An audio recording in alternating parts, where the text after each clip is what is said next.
எனக்கு அருமையானவர்களே, ஆண்டவர் உங்களுக்கு ஜீவனை கொடுக்க விரும்புகிறார். ஜீவ தண்ணீரை என்று உங்கள் ஆவியிலே, சரீரத்திலே, குடும்பத்திலே ஊற்றுகிறார் ஊற்றுகிறார் ஊற்றுகிறார். ஆண்டவர் ஜீவநதி ஜீவநதி ஜீவநதி. எனக்கு ஜீவனே இல்லை, சோர்ந்து போயிருக்கிறேன் என்று கவலையோடு இருக்கிறீர்களா? ஆண்டவருடைய ஜீவன் உங்களை நிரப்புகிறது. உங்களை உயர்ந்த ஸ்தானங்களுக்கு உயர்த்தத்தக்கதான கிருபை உங்களுக்குள் இப்பொழுது இறங்குகிறது.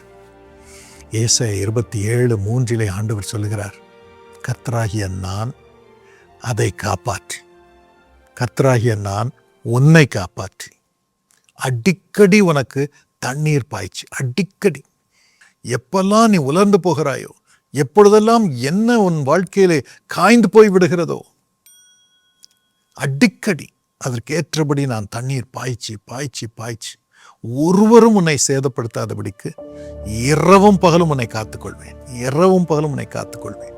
நீ தூங்கும்போது கூட நான் விழித்திருந்து உன்னை காத்துக்கொள்வேன். தண்ணீர் பாய்ச்சி கொண்டே இருப்பேன், பாய்ச்சி கொண்டே இருப்பேன். ஒரு நாள் கிராமத்திலே நிலம் வைத்திருந்த ஒருவர், என்னுடைய பெரியப்பா அந்த கிராமத்திலே கவர்மெண்ட் ஸ்கூல் ஹெட்மாஸ்டராக இருந்தார். அவர் வீட்டிற்கு ராத்திரி 9 மணிக்கு வருவார். அப்பொழுது என் பெரியப்பா கேட்பார், கவுண்டரே, இந்த நேரத்தில் வயலை பார்க்க வந்திருக்கிறீங்களே என்று கேட்பார். அவர் சொன்னார், நான் ராத்திரியில் தாங்க முழிச்சிருக்கணும், ஏன்னா ராத்திரியில் தான் கரண்ட் வரும். இதெல்லாம் அந்த காலத்தில் அப்போ தான் மோட்டார் பம்பெல்லாம் செயல்படும், அப்போ தான் கிணத்துலேருந்து தண்ணீர் என்னுடைய வயல்களுக்கு விடப்படும். அதனால் சரியாக தண்ணீர் போதா என்று ஒவ்வொரு நிலத்தையும் வயலையும் பார்த்து அந்த வாய்க்கால்களை சரியாக ஓடும்படியாக செய்து அதில் இருக்கும் களைகளை எல்லாம் எடுத்து எல்லா செடிகளுக்கும் எல்லா பயிருக்கும் தண்ணீர் சரியாக போகும்படி ராத்திரியெல்லாம் நான் முழிச்சிருக்கிறேங்க. என் வாழ்க்கையே ராத்திரி தான். என் பிள்ளைங்களை பராமரிக்கிறது போல இந்த பயிரையெல்லாம் நான் பராமரிக்கிறேன். அதனால தான் என் குடும்பம் சாப்பிட முடியுது, எங்கள் குடும்பத்தின் மூலம் எத்தனையோ குடும்பங்கள் சாப்பிட முடியுது என்று சொன்னார். அப்படி ஒரு நிலத்திற்கு சொந்தக்காரர் சொன்னால், செயல்பட்டால் எவ்வளவு தூரம் உங்கள் வாழ்க்கைக்கு சொந்தமான அருள்நாதர் இயேசு செயல்படுவார். அவர் சொல்லுகிறார், நான் உன்னை காக்கிறவர், நான் உன்னை காப்பாற்றி, பயிரை காப்பாற்றி, உனக்குரியதை காப்பாற்றி அடிக்கடி அடிக்கடி உனக்கு தண்ணீர் பாய்ச்சி நீ காய்ந்து போகாதபடி உன்னை பாதுகாத்து, சேதப்படாதபடிக்கு உன்னை பாதுகாத்து இரவும் பகலும் உன்னை காத்துக் கொள்கிறேன். இந்த நாளிலும் அப்படியே செய்வார். ஆண்டவர் கூட இருக்கிறார். ஸ்தோத்திரம் சுவாமின்னு சொல்லுங்க. என் கூட இருக்கிறீரப்பா, என்னை காப்பாற்றுவதற்கு, எனக்கு அடிக்கடி தண்ணீர் பாய்ச்சுவதற்கு, நான் சேதப்படாதபடி காப்பாற்றப்படுவதற்கு, இரவும் பகலும் என்னை காத்துக்கொள்வதற்கு என்னோடு இருக்கிறீர். நமக்கு ஸ்தோத்திரம் ஸ்தோத்திரம் ஸ்தோத்திரம் என்று சொல்லுங்க. அந்த பாக்கியத்தை இப்பொழுது அனுபவியுங்கள். இயேசுப்பா செய்கிறார். இந்த ஜீவ நதி உங்களுக்குள்ள வரும் பொழுது ரட்சிப்பின் நதி உங்களுக்குள்ள பாயுது. ரட்சிப்பின் நதி. பாவம் ஒரு பக்கம் வந்து இந்த உலகத்தில் இருக்கிற வரைக்கும் பாவம் வந்துக்கிட்டே தான் இருக்கும், பாவ இச்சை வந்துக்கிட்டே தான் இருக்கும், பாவ சாபம் வந்துக்கிட்டே தான் இருக்கும்.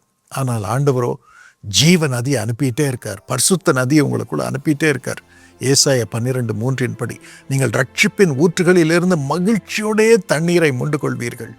எசேக்கியேல் 36:25 உங்கள் மேல் சுத்தமான ஜலம் தெளிப்பேன், நான் உங்களுடைய எல்லா அசுத்தங்களையும் உங்களுடைய எல்லா நரகலான விக்கிரகங்களையும் நீக்கி உங்களை சுத்தமாக்குவேன், நீங்கள் சுத்தமாவீர்கள் என்று ஆண்டவர் சொல்கிறார். இந்த பாக்கியத்திற்காக ஆண்டவரை ஸ்தோத்திரியுங்கள். ஆண்டவருடைய ஜீவ நதி, சுத்தமாக்கும் நதி இப்பொழுது உங்கள் மீது இறங்குவதாக, இப்பொழுது உங்களை விடுதலை செய்வதாக இயேசுவின் நாமத்தில். எல்லா பாவ பழக்கங்கள், பாவ எண்ணங்கள், பாவ இச்சைகள், பாவ சாபங்கள், பழைய பாவங்களின் குற்ற உணர்வுகள் எல்லாம் வெளியே வரட்டும் இயேசுவின் நாமத்தில். குடியெல்லாம் வெளியே வரட்டும் இயேசுவின் நாமத்தில். Thank you Jesus. இப்பொழுது கிறிஸ்துவின் ஜீவன் இறங்குகிறது. அரசன் கர்த்தர் உங்களை விடுதலையாக்குகிறார். அரசன் ரகுபதி, உங்களுக்கு காதிலே ஏதோ ஒரு பிரச்சனை, ஆனால் வாழ்க்கையிலே சரீரத்திலே பாவம், இயேசு உங்களை விடுதலையாக்குகிறார். இயேசுப்பா விடுதலையாக்கும், சுகமாக்கும், பரிசுத்தப்படுத்தும். இந்த பாவங்கள் இனி வரக்கூடாது, யாருக்கும் வரக்கூடாது. அவர்களை இயேசுவின் ரத்தத்தினால் கழுவி சுத்திகரியும், ஜீவ நதியை அனுப்பி சுத்திகரியும் அப்பா. நீர் அப்படி செய்வதற்காக நன்றி. அடுத்தபடியாக ரட்சிப்பின் ஊற்றுகள். ஆமோஸ் 5:24 படி நியாயம் தண்ணீரை போல, நீதி வற்றாத நீரூற்றை போலவும் புரண்டு வர கடவுது. நீதியின் ஊற்று, எல்லாம் நீதியாய் உங்களுக்கு செய்யப்படும். எனக்கு அநியாயம் நடக்கிறது என்று சொல்கிறீர்களா? ஆண்டவர் சொல்கிறார், நியாயத்தை தண்ணீரை போல அனுப்புவேன், நீதியை வற்றாத நதியை போல உன் மேல அனுப்புவேன். இயேசுவின் நாமத்தில் அது வரட்டும் என்று நான் ஜெபிக்கிறேன். லூக்கா 18:7-8 ஆண்டவர் சொல்கிறார், தம்மை நோக்கி இரவும் பகலும் கூப்பிடுகளுடைய விஷயத்தில், தம்மால் தெரிந்து கொள்ளப்பட்டவர்களின் விஷயத்தில் நீடிய பொறுமையுள்ளவராக இருந்து அவர்களுக்கு நீதி நியாயம் செய்யாமல் இருப்பாரோ, சீக்கிரத்தில் நியாயம் செய்வார். ஆண்டவர் நியாயத்தை, நீதியை உங்களுக்கு தண்ணீரை போல இயேசுவின் நாமத்தில் அனுப்புகிறார்.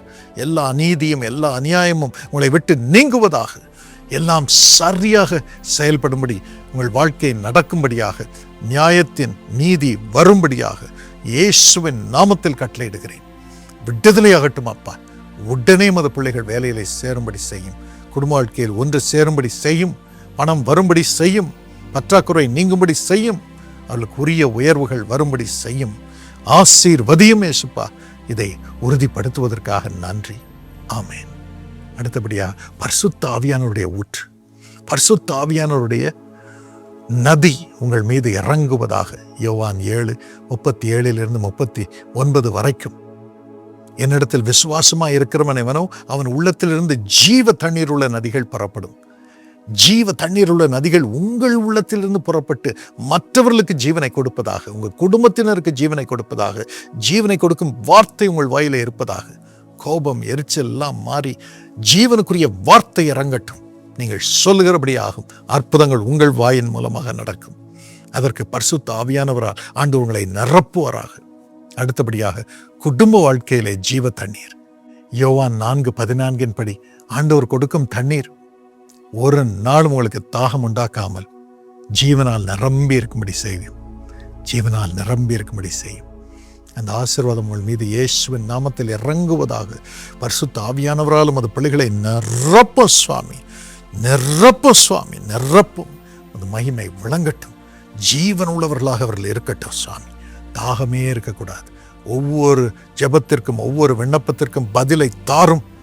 வழி இதுவே என்று நீர் சொல்லும் சத்தத்தை மது பிள்ளைகள் கேட்டு மது ஆவியினால் நிரம்பி ஜீவனை பெற்றுக்கொள்ளும்படியாக கிருபை செய்யும். வறண்டே போகக்கூடாது. நான் என்ன செய்வேன் என்று அவர்கள் கதறவே கூடாது. பதில் வரட்டும்.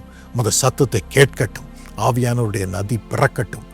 இயேசுவின் நாமத்தில் ஆசீர்வதிய சுவாமி. ஆமேன். எனக்கு அருமையானவர்களே, 24 மணி நேரமும் உங்களுக்காக செயல்படுவதுதான் இயேசு அழைக்கிறார் டெலிஃபோன் ப்ரேயர் டவர்.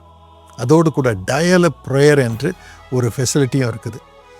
நீங்கள் ஃபோன் பண்ணி என்ன தேவை வேண்டுமோ அதை நீங்கள் பட்டன் அழுத்தும் பொழுது என் ஜெபம், அந்த தேவைக்கேற்ற ஜெபம் வரும். அதான் டயல் ப்ரேயர். அதுக்கு இந்த நம்பருக்கு ஃபோன் பண்ணுங்கள்.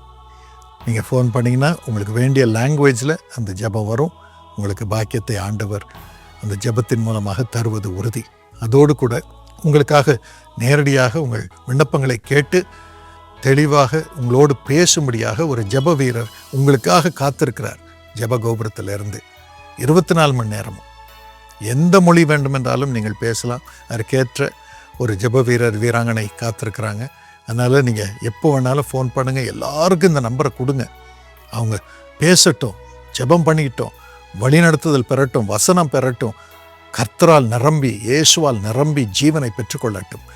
வழி அவர்களுக்கு வாசல் திறக்கட்டும். அற்புதங்களை இயேசுவிடமிருந்து பெற்றுக்கொள்ளட்டும். அதுக்கு தான் இந்த ஜெப கோபுரம். இந்த டெலிஃபோன் ஜெப கோபுரத்தையும் அவங்க ஜெபத்தினால் தாங்குங்க. அந்த ப்ரேயர் வாரியர்ஸ்க்காக ஜெபம் பண்ணுங்க. அந்த ப்ரேயர் வாரியர்ஸை சப்போர்ட் பண்ணுங்க. உங்கள் காணிக்கையின் மூலம் எத்தனை ஜெப வீரர்கள் தாங்கப்படுகிறார்கள். உங்கள் குடும்பத்துக்கு அது ஆசீர்வாதமாக இருக்கும். கர்த்தர் உங்களை ஆசீர்வதிப்பாராக. இந்த ஃபோன் நம்பரில் ஃபோன் பண்ணலாம். இமெயிலில் உங்கள் ஜெப விண்ணப்பத்தை எனக்கு அனுப்பலாம். இன்னும் டயல் ப்ரேயர் மூலம் எங்கள் ஜெபத்தை நீங்கள் கேட்டு ஆசீர்வாதம் பெறலாம். கர்த்தர் இதன் மூலம் உங்களை ஆசீர்வதிப்பாராக. எங்கள் அருமை சகோதரி பூங்கோதை உங்களது அருமை மகள் பூர்ணிமா சூப்பர் ஸ்பெஷாலிட்டி கோர்ஸ் முடிக்கும்படி ஆண்டவர் செய்திருக்கிறார். What a great joy. Congratulations Poornima. இன்னும் கர்த்தர் உன்னை உயர்ந்த ஸ்தானத்தில் வைத்து கனம் பண்ணுவாராக. ஏசாயா 41:10 பயப்படாதே, நான் உன்னுடனே இருக்கிறேன், நான் உன்னை பலப்படுத்தி உனக்கு சகாயம் பண்ணுவேன். அப்பா, பூர்ணிமா ஏற்ற துணையை உம்மிடமிருந்து பெறட்டும், தாரும், பிள்ளை ஆசீர்வதியும், ஸ்திரமாய் ஸ்தாபித்தலும், கவர்மெண்ட் ஜாப் தாரும், கனம் பண்ணும். அப்பா, சரண்யா குடும்ப வாழ்க்கையிலே ஆசீர்வாதம் பெற்றிருக்கட்டும். பலவராஜன் வேலையிலே ஆசீர்வாதம் பெற்றிருக்கட்டும், சுகமாய் இருக்கட்டும். மிஸ்ஸஸ் பூங்கோதை முதுகை சுகமாக்கு சாமி, சுகமாய் வையும். அப்படியே பாலகிருஷ்ணன் சரீரத்தை சுகமாக்கும், நீண்ட இலை தாரும். அஸ்வின் சுகமாய் இருக்கட்டும், இயேசுவின் நாமத்தில் ஆமேன். God bless you.